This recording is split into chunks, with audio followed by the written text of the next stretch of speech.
नमस्कार. आज आपण महाराष्ट्र शासनाच्या एका जबरदस्त योजनेबद्दल बोलणार आहोत. हो, ही आहे मिनी ट्रॅक्टर योजना, जी शेतकऱ्यांसाठी एक मोठी संधी घेऊन आली आहे. आता ही गोष्ट ऐकून आश्चर्य वाटेल, पण हे 100% खरं आहे. विचार करा, फक्त 10% रक्कम भरायची आणि मिनी ट्रॅक्टर आपला. कसं? कारण सरकार यावर तब्बल 90% सबसिडी देतंय. चला, जरा याबद्दल सविस्तर जाणून घेऊया. तर या योजनेत नक्की काय मिळतंय?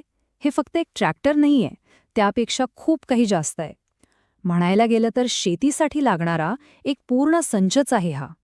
तर मग बघा, यात 9 ते 18 हॉर्स पॉवरचा एक छोटा पण शक्तिशाली मिनी ट्रॅक्टर मिळेल. आणि एवढंच नाही, सोबत एक कल्टिवेटर आणि एक ट्रेलर पण आहे. म्हणजे शेतीच्या कामासाठी जे काही महत्वाचं लागतं ते सगळं या एका पॅकेजमध्ये आहे. चला, आता येऊया सगळ्यात महत्वाच्या मुद्द्यावर. तो म्हणजे पैसा. म्हणजे आर्थिक फायदा नेमका कसा होणार आहे? अनुदान आणि खर्च याचं गणित समजून घेऊया. हा आकडा बघा, तब्बल 90%. म्हणजे आपल्या खर्चाचा 90% वाटा थेट सरकार उचलणार आहे. ही खरंच खूप मोठी आर्थिक मदत आहे, ज्यामुळे ट्रॅक्टर घेणं एकदम सोपं होणार आहे. आणि रकमेत बोलायचं झालं तर ही मदत जास्तीत जास्त 3,15,000 रुपयांपर्यंतची असेल. म्हणजे आर्थिक भार प्रचंड कमी होणार आहे, हे नक्की. तर मग प्रश्न येतो की या योजनेचा लाभ नक्की कोणाला घेता येईल? ही योजना काही खास घटकांसाठी बनवली गेली आहे. बघूया यात कोण कोण पात्र आहे. बघा, ही योजना खास करून अनुसूचित जाती, नवबौद्ध बांधव आणि बचत गटांसाठी आहे. या घटकांना शेतीमध्ये स्वावलंबी बनवणं आणि त्यांचं उत्पन्न वाढवणं हाच समाज कल्याण विभागाचा यामागचा मुख्य उद्देश आहे.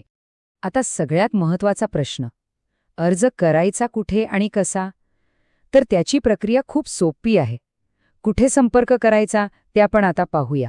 यासाठी आपल्याला थेट संपर्क साधायचा आहे सहाय्यक आयुक्त समाज कल्याण पुणे यांच्या कार्यालयात. पत्ता लक्षात ठेवा, डॉक्टर बाबासाहेब आंबेडकर सामाजिक न्याय भवन, जे विश्रांतीवाडी, पुणे येथे आहे.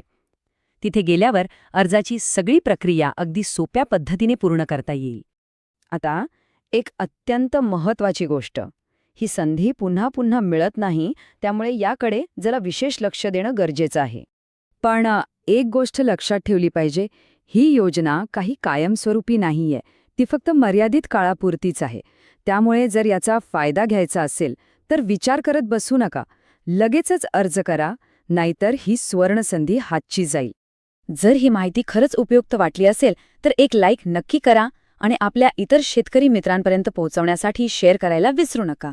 आणि हो, अशाच सरकारी योजनांच्या माहितीसाठी चॅनलला सबस्क्राईब नक्की करा.